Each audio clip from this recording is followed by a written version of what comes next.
ಆತ್ಮೀಯ ಸ್ನೇಹಿತರೆ, ಎಲ್ಲರಿಗೂ ನಮಸ್ಕಾರ. ಇವಾಗ ನಾನು ಮೋಹನ ರಾಗದ ಬಗ್ಗೆ, ಇವಾಗ ಕನ್ನಡ ಚಲನಚಿತ್ರಗೀತೆಗಳು ಮೋಹನ ರಾಗದಲ್ಲಿ ಯಾವುದು ರಾಗ ಸಂಯೋಜನೆಗೊಂಡಿದೆ ಅನ್ನೋದನ್ನು ಕೆಲವನ್ನ ಚಿತ್ರಗೀತೆಗಳನ್ನು ಹೇಳ್ತೀನಿ, ಗಮನಿಸಿ. ರಾಗ ಮೋಹನ ಕರ್ನಾಟಕ ಸಂಗೀತದಲ್ಲಿ ಮೋಹನ ರಾಗ ಅಂತ ಕರೀತಾರೆ. ಅದು 28ನೇ ಹರಿಕಾಂಬೋಜಿಯಲ್ಲಿ ಜನ್ಯ. ಇದು ಹೌಡವ ರಾಗ.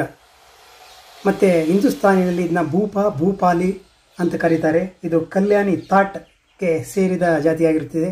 ಇದರಲ್ಲಿ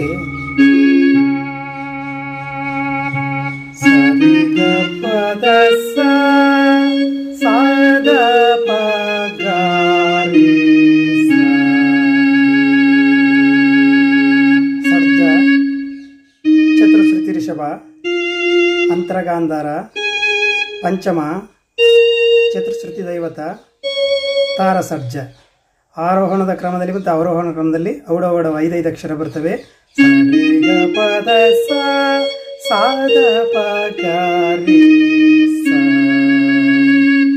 ಇದು ಸಂಧ್ಯಾ ರಾಗ. ಅಂದರೆ ಸಾಯಂಕಾಲ 6ರಿಂದ 9 ಗಂಟೆ ಟೈಮಲ್ಲಿ ಆಡೋದು ಭಾಳ ಸೂಕ್ತ ಅಂತವಾಗಿ ಹೇಳ್ತಾರೆ. ಇದರಲ್ಲಿ 65ನೇ ಮೇಳಕರ್ತ ಮೇಚ ಕಲ್ಯಾಣಿ. ಇದರಲ್ಲಿ ಸ್ವರ ಒಂದು ಆ ರೀತಿ ಹೋಲಿಕೆ ಇರೋದ್ರಿಂದ ಇದರಲ್ಲಿ ಕಲ್ಯಾಣಿ ಥಾಟ್ಸ್ಗೆ ಹಿಂದೂಸ್ತಾನಿಯಲ್ಲಿ ಇದನ್ನು ಸೇರಿಸಿದ್ದಾರೆ. ಮತ್ತು ಈ ರಾಗದಲ್ಲಿ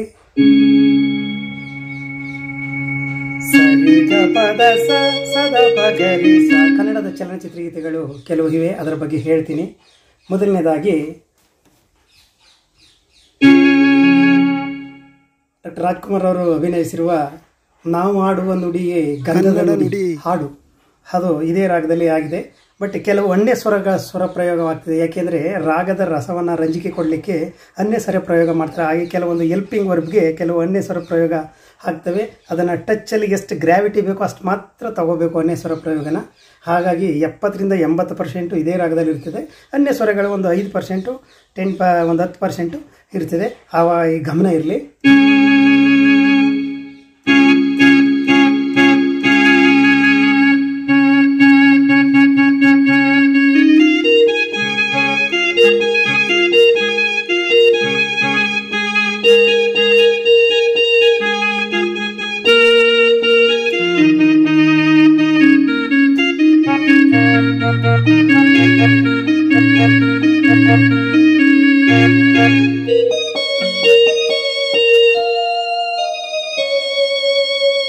ಇದು ಗಂಧದ ಗುಡಿ ನಾವಾಡುವ ನುಡಿ ಕನ್ನಡ ನುಡಿ ಅನ್ನುವ ಹಾಡು. ನಂತರ ಚಲಿಸುವ ಮೋಡಗಳು ಜೇನಿನ ಹೊಳೆಯು, ಅದು ಕೂಡ ಇದರಲ್ಲಿ ಆಗಿದೆ.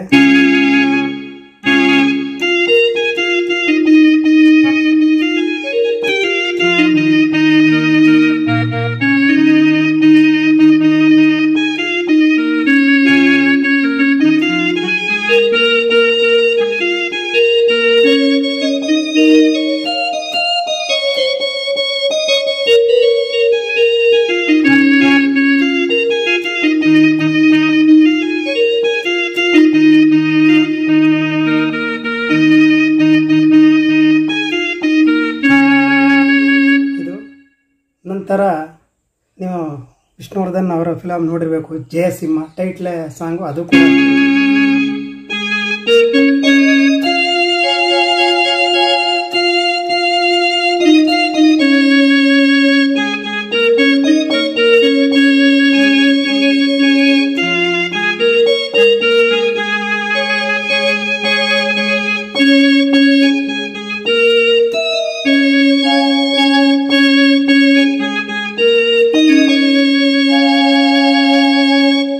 ಬಂದ ಜಯಸಿಂಹ ಅನ್ನುವ ಹಾಡು ಕೂಡ ಇದರಲ್ಲಿ ರಾಗ ಸಂಯೋಜನೆ ಆಗಿದೆ. ಹಾಗೆ ನೆಕ್ಸ್ಟ್ ಮತ್ತೆ ನೀಲ ಮೇಘ ಗಾಳಿ ಬೀಸಿ, ಶಿವರಾಜ್ ಕುಮಾರ್ ಅವರ ಸಾಂಗು, ಅದು ಕೂಡ ಇದರಲ್ಲೇ ನೋಡಿ. ಈಗ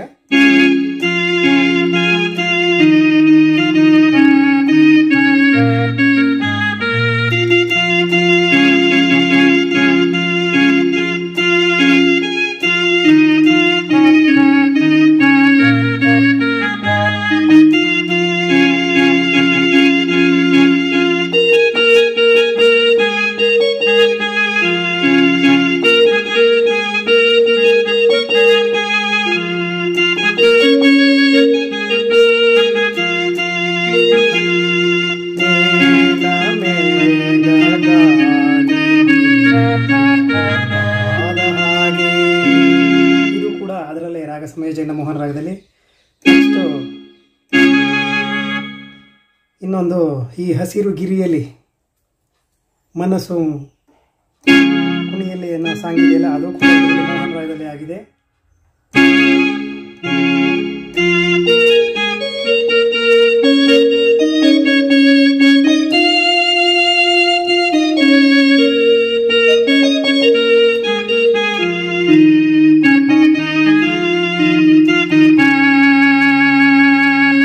ಇದು ಕೂಡ ಅದರಲ್ಲಿ ರಾಗ ಸಂಯೋಜನೆ ಆಗಿದೆ. ಮತ್ತೆ ಬಯಲುದಾರಿ ಚಿತ್ರದ್ದು ಬಾನಲ್ಲು ನೀನೆ ಅದು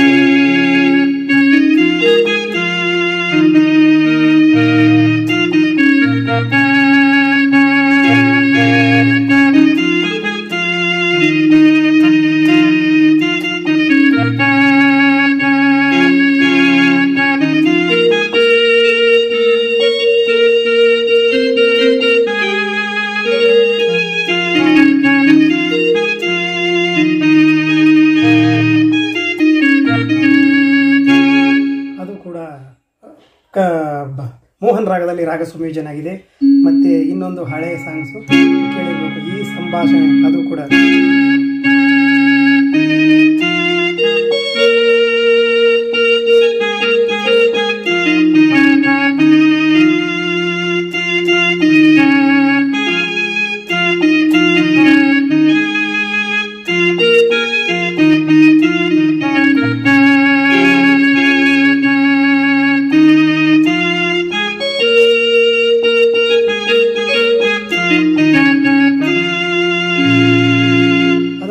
ಮೋಹನ್ ರಾಗದಲ್ಲಿ ರಾಗ ಸಂಯೋಜನೆ ಆಗಿದೆ. ಮತ್ತೆ ಇನ್ನೊಂದು ಸತಿ ಸಕ್ಕುಬಾಯಿ ಹಳೆಯ ಕನ್ನಡ ಚಲನಚಿತ್ರ, ಓ ಪಾಂಡುರಂಗ, ಅದು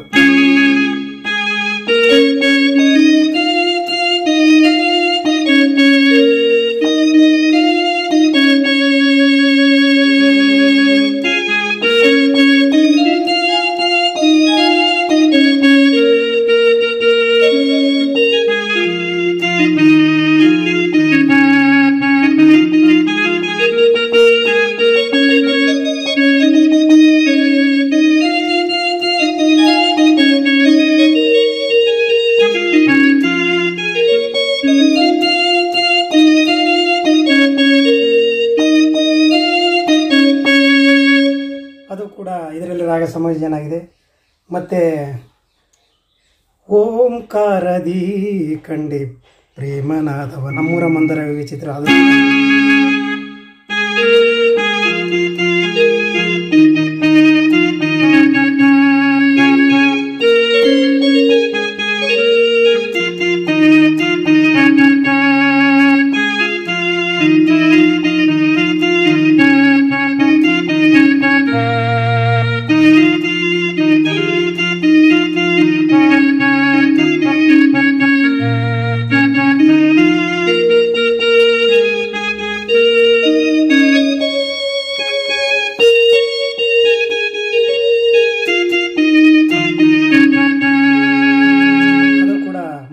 ರಾಗ ಸಂಯೋಜನೆ ಆಗಿದೆ.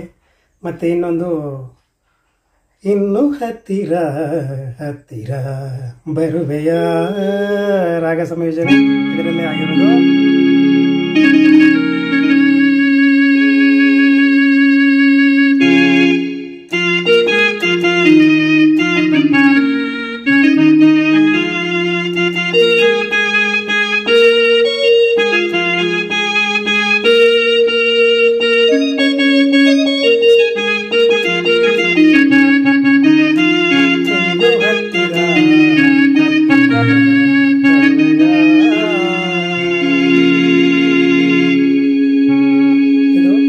ಮತ್ತು ನಂತರ ನಿಮಗೆಲ್ಲ ಗೊತ್ತಿರಬೇಕು, ಸಿಂಗಾಪುರದಲ್ಲಿ ರಾಜಕುಳ್ಳ ಫಿಲಮ್ ಸಾಂಗ್ಲಿ ಒಂದು ಸಾಂಗು ತುಂಬ ಚೆನ್ನಾಗಿದೆ, ದ್ವಾರಕೀಶ್ ಅವ್ರದ್ದು, ಅದು ಕೂಡ ಇದ್ದಾರೆ.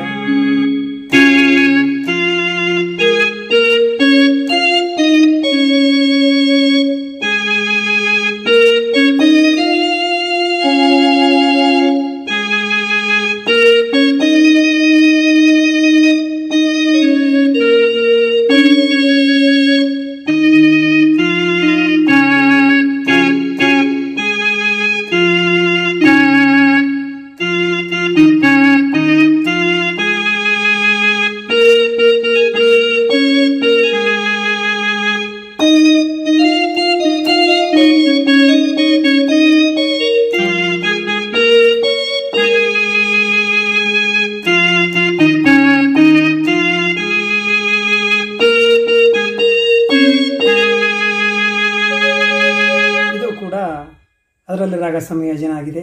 ಹಾಗಾಗಿ ಕನ್ನಡ ಚಲನಚಿತ್ರಗೀತೆಗಳು ಇನ್ನೂ ಕೂಡ ಕೆಲವು ಸುಮಾರಿದೆ. ಇನ್ನೊಂದು ನಮ್ಮಿ ಬಾಳೆ ರಸಮಯ ಅಂತ ನಾಗಕಾಳ ಭೈರವ ಶಿಲ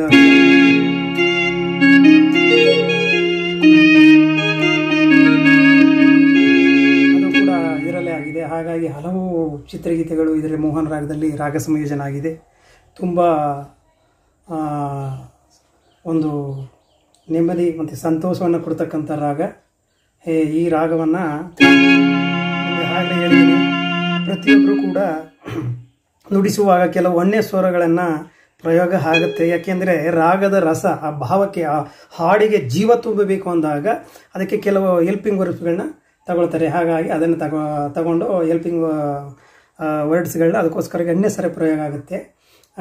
ಹಾಗಾಗಿ 80-90% ಮೋಹನ ರಾಗದಲ್ಲೇ ಆಗಿರ್ತವೆ. ಅನ್ಯ ಸ್ವರ ಪ್ರಯೋಗವನ್ನು ಕೆಲವು ಎಷ್ಟು ಬೇಕು, ಈಗ ಊಟಕ್ಕೆ ಎಷ್ಟು ಉಪ್ಪು ರುಚಿ ಬೇಕು ಅಷ್ಟು ಅನ್ಯ ಸ್ವರ ಪ್ರಯೋಗ, ಆ ರೀತಿ ಇಲ್ಲಿ ಅನ್ಯ ಸ್ವರಗಳನ್ನು ಬಳಸ್ಕೊಂಡು ನುಡಿಸಬೇಕಾಗತ್ತೆ. ಅದರಿಂದ ಅದು ಕೀಬೋರ್ಡು ನೀವು ನುಡಿಸ್ತಿರಲ್ಲ ಅವ್ರ ಮೇಲೆ ಒಂದು ಡಿಪೆಂಡ್ ಆಗಿರ್ತದೆ. ಇದ್ರ ಬಗ್ಗೆ ಇವತ್ತು ಹೇಳಿದ್ದೀನಿ, ಈ ಮೋಹನ ರಾಗದ ಬಗ್ಗೆ. ನಂತರ ಮುಂದಿನ ಪಾಠವನ್ನು ಮುಂದಿನ ರಾಗದ ಜೊತೆಗೆ ನಿಮ್ಮ ಜೊತೆ ಭೇಟಿಯಾಗೋಣ. ನಮ್ಮ ಚಾನಲ್ಗೆ ಸಬ್ಸ್ಕ್ರೈಬರ್ ಆಗಿ ಉತ್ತೇಜನಕಾರಿಯಾದಂಥ ಕಾಮೆಂಟ್ಗಳನ್ನು ನೀಡಿ ಅಂತ ಕೇಳ್ಕೊಳ್ತೀನಿ. ನಮ್ಮ ಯೂಟ್ಯೂಬ್ ವೀಕ್ಷಣೆಗೆ ಧನ್ಯವಾದಗಳು. ನಮಸ್ಕಾರ.